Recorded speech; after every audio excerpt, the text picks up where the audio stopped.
We just heard from the National Cabinet. Apparently, Australians are all getting a little bit of an early mark when it comes to restrictions. What will it mean for the regions in particular? And are you concerned about perhaps a second wave if people start to go to the regions? Well, yes, I am concerned if people do descend upon the regions en masse that we could potentially see another outbreak. The regions have been very good, and that's why the Prime Minister was quite clearly articulating the fact that people are going to get an early mark, and those restrictions that are going to be eased will be announced next Friday after the National Cabinet meets again next week. This is really important, not only for the psychology of the regions, but for the economy of the regions. But we'll wait and see next Friday as to what exemptions, what restrictions will be made and what will be lifted. This is going to be important for our regions, which, as you know, Laura, have been hard hit by drought, hard hit by bushfires, and now COVID-19 has really made a downturn to our regional economies. But what we don't want to see is a second wave, a second outbreak. What we don't want to see is our ICU beds in the regions, which aren't what they are in the capital cities by number. What we don't want to see is our very great professional health frontline staff overwhelmed by an outbreak in country areas. What are your constituents telling you about what they want back, about normal life in particular? Do they want to see tourists come back so they can open up shops? Do they want to see community sport? Is there something that's always top of the list? Yeah, all of that.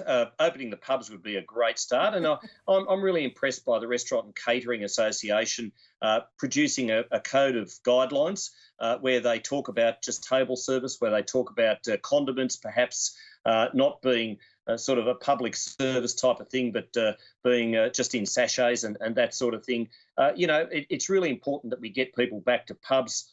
Helps the psychology of the area. Regional sport too, community sport is so important. Whether it's netball, Aussie rules, rugby league, whatever the case might be, you get people back to sport, even if it's without crowds initially, even if it's just the participants.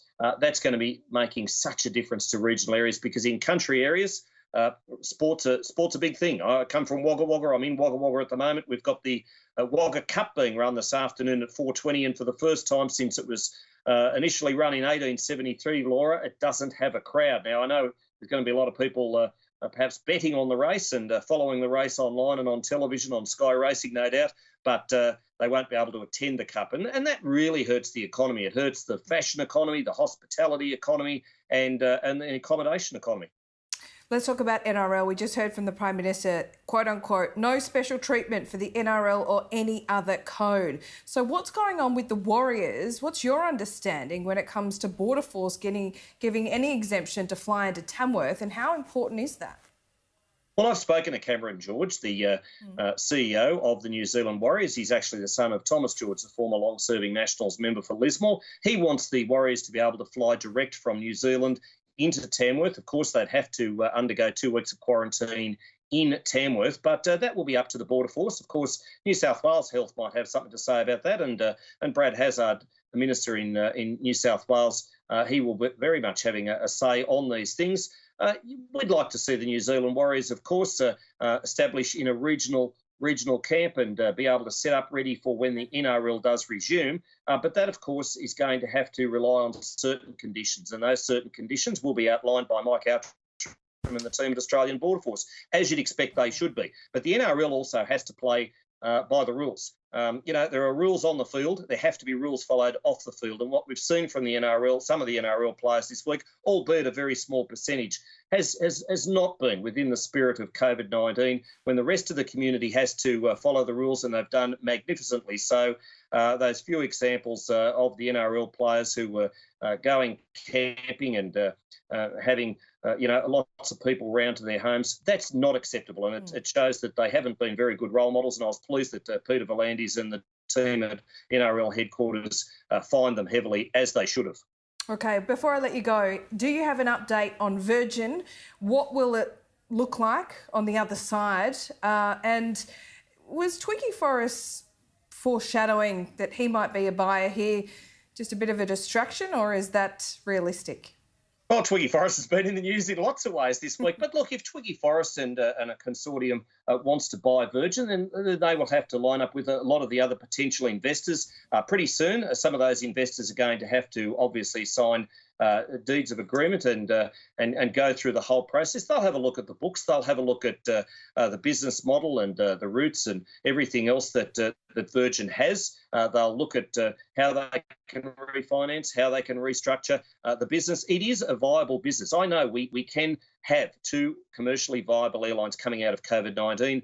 Not that we can have it, we must have it. It's essential for competition. It's essential for Australian consumers, and I'm very confident that we will have it. I know the government's made the right decision to any assistance that we've provided. It's been sector-wide, Laura, and certainly those people who I've spoken to, and I've had a lot of interaction through my ministerial office, they've been very pleased with the government stance. Of course, we've put more than $1.2 billion on the table. Virgin has been a participant and a beneficiary of a lot of that assistance, flying those key regional routes, the trunk routes between capital cities, the international air freight mechanism, and so many other measures that we've put in place, waiving Air Services Australia fees. But look, Twiggy and a number of other investors, of course, are lining up. That's really encouraging. And I know that Virgin, whatever shape or structure it comes out the other side, I'm sure we're going to have two commercially viable airlines, and that's also been as a result of what the government has done in this during this COVID-19 crisis. And it has hit aviation hard. I accept that.